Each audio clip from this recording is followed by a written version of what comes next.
DC 확장 유니버스에서 잭 스나이더가 떠난 후 DC는 변화의 시대를 맞이했습니다.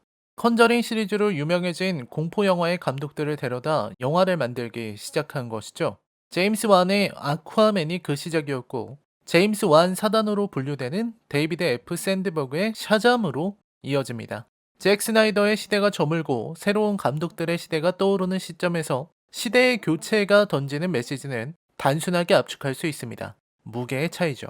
잭 스나이더는 지나치게 무거운 감이 있었습니다. 물론 저는 잭 스나이더가 아주 모자란 삼류 감독이라고는 생각하지 않아요. 그에게는 몇 가지 약점들이 있고 DC에서 보여준 모습은 실망스러웠지만 여전히 그는 독특한 개성을 지니고 있는 감독입니다. 하지만 아무리 그를 옹호해 보려고 해도 그가 지나치게 어둡고 무거운 영화를 만들었다는 것에는 동의하지 않을 수 없습니다.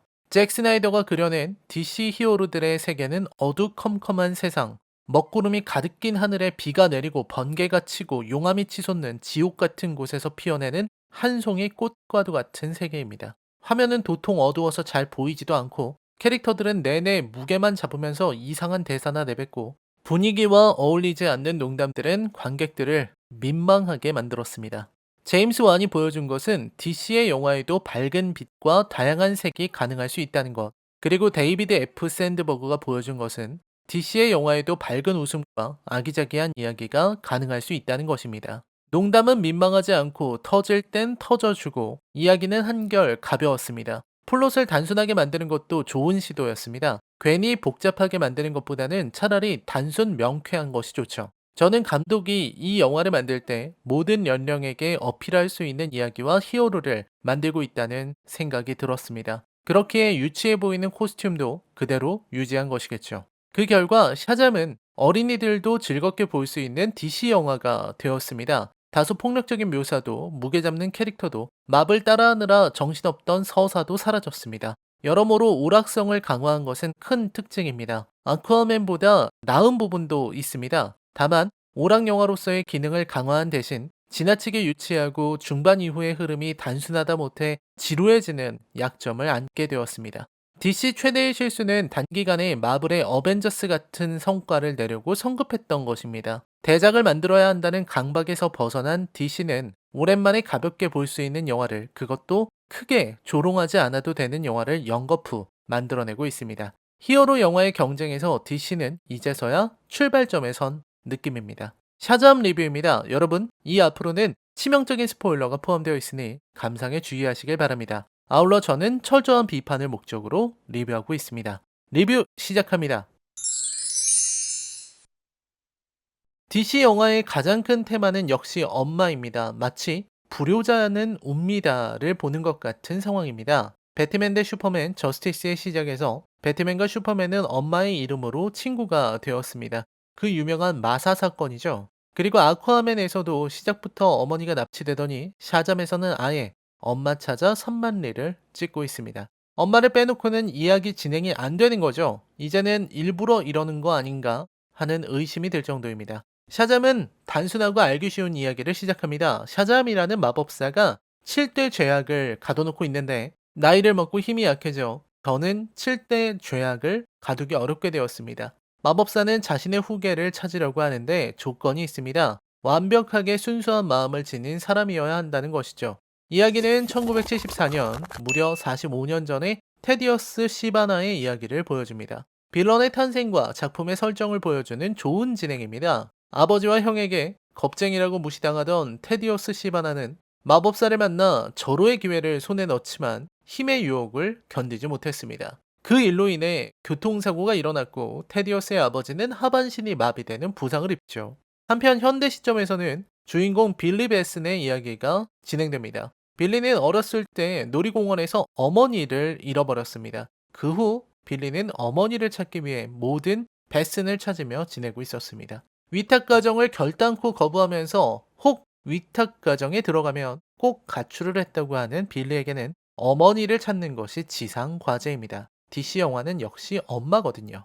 경찰차를 털어서라도 어머니를 찾으려고 했던 빌리는 결국 잡히고 죽어도 싫은 위탁 가정에 들어가게 되는 겁니다. 빅터와 로사 바스케스 부부는 빌리에게 상냥하게 대하지만 이 위탁 가정에는 빌리 외에도 다섯이나 되는 양자녀들이 있습니다. 백인, 흑인, 아시아인에다 다들 개성을 지니고 있죠. 그 중에서도 다리가 불편하고 말이 많은 프레디는 빌리와 룸메이트가 됩니다. 한편 시바나는 어른이 되어서도 여전히 어렸을 때 만난 마법사 샤잠을 찾고 있었습니다. 마지막 힌트를 얻어내고 샤잠의 거처를 침입한 시바나는 7대 죄악의 도움을 받아 그들의 힘을 받아들이고 마법사를 쓰러뜨린 후 달아나게 됩니다. 세상에 7대 죄악이 퍼지게 된 것이죠. 마법사는 마지막 힘을 다해 적합한 사람을 찾았고 그것이 빌리였습니다.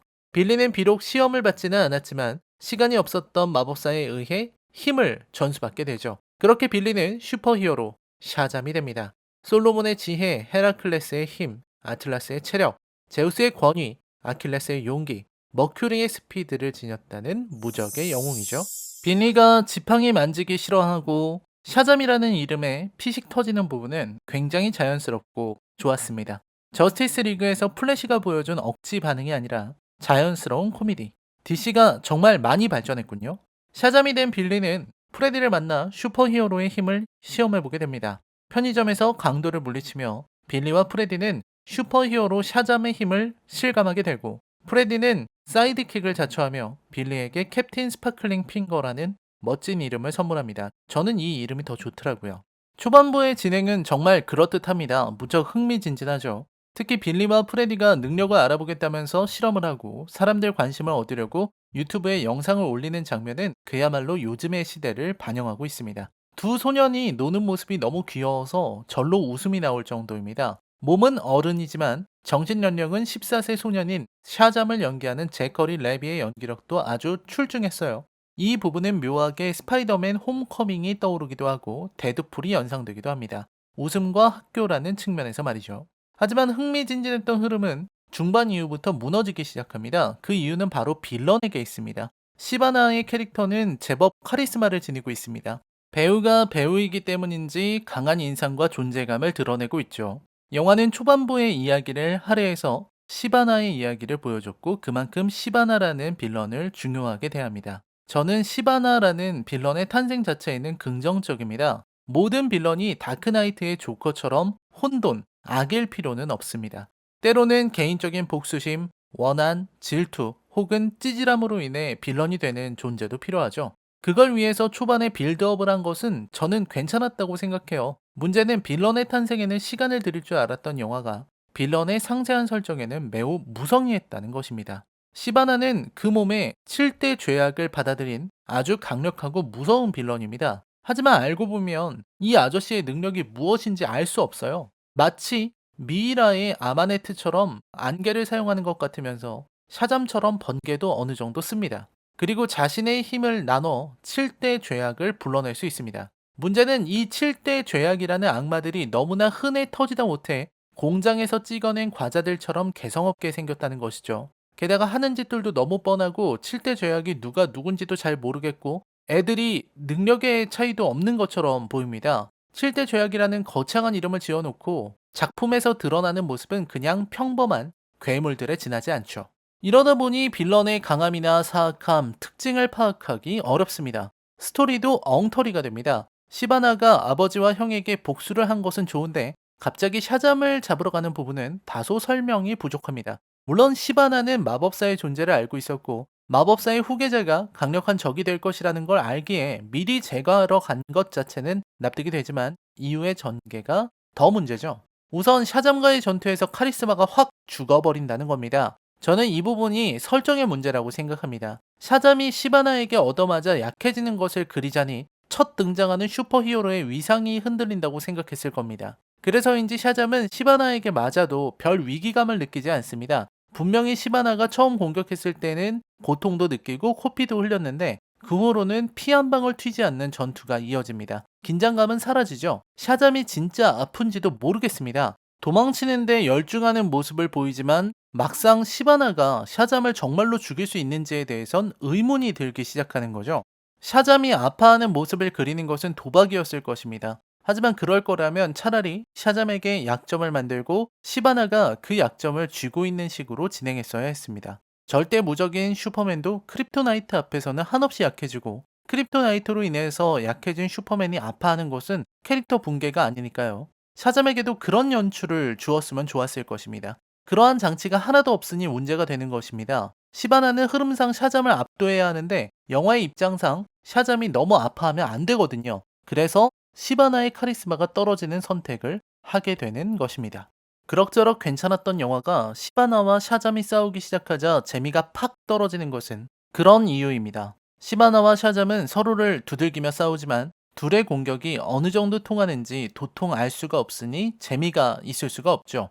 싸움만 길게 늘어질 뿐 알맹이가 없거든요. 후에 시바나가 인지를 잡을 수 있는 순간에 인지를 잡지 않고 시간을 끄는 장면들도 전부 설득력이 부족합니다. 명색이 7대 죄악이라는 악마들이 14살 소년 샤잠의 도발에 욱해서 함정에 빠져드는 모습을 보자면 한숨이 나옵니다. 후반부의 놀이공원 전투 역시 아쉽습니다.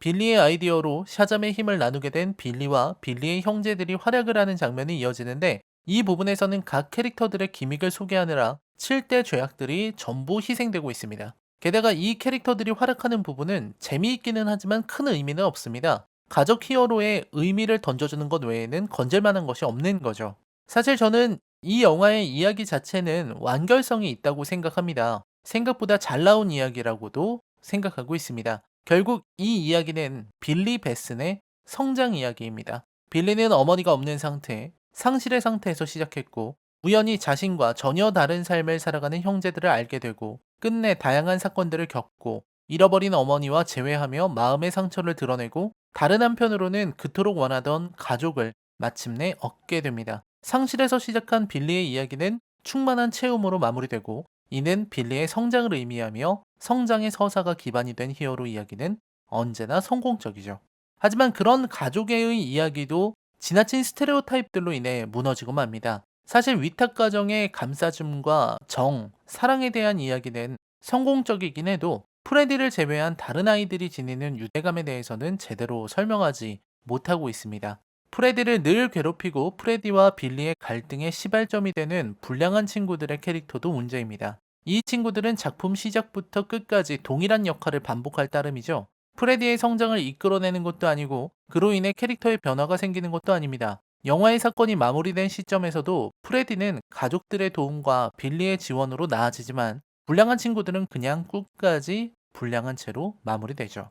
무엇보다 안타까웠던 것은 엔딩에 등장하는 슈퍼맨입니다. 슈퍼맨 역할의 헨리 카빌이 카메오 출연이 불발되고 한때 하차 루머가 도는 등 소동이 있었죠. 그래서인지 이 영화에서는 슈퍼맨이 등장하기는 하는데 목 아래만 나옵니다. 저는 그 장면에서 빵 터졌어요. 아니, 프랜차이즈 대표 스타가 얼굴도 제대로 드러내지 못하다니 목 아래로 코스튬과 근육만 보여주는 등장이 세상에 어디 있습니까? 이제껏 본 우정 출연 중에서 가장 웃겼습니다. 이럴 거면 차라리 가능한 모든 캐릭터를 다 등장시키지 그래요? 목 아래만 보여주면 되잖아요. DC 확장 유니버스를 대표하는 히어로가 얼굴도 보여주지 못하는 DC의 현실에 씁쓸함을 감출 수 없습니다. 샤잠은 귀엽고 재미있는 영화입니다. 긍정적인 부분도 많고 아주 유쾌합니다. 하지만 후반부의 답답한 진행과 7대 죄악의 문제, 빌런과 샤잠의 맥 빠지는 결투, 일본의 슈퍼전대 시리즈와 차별점을 느낄 수 없을 정도로 저렴했던 단체 전투 장면에 이르기까지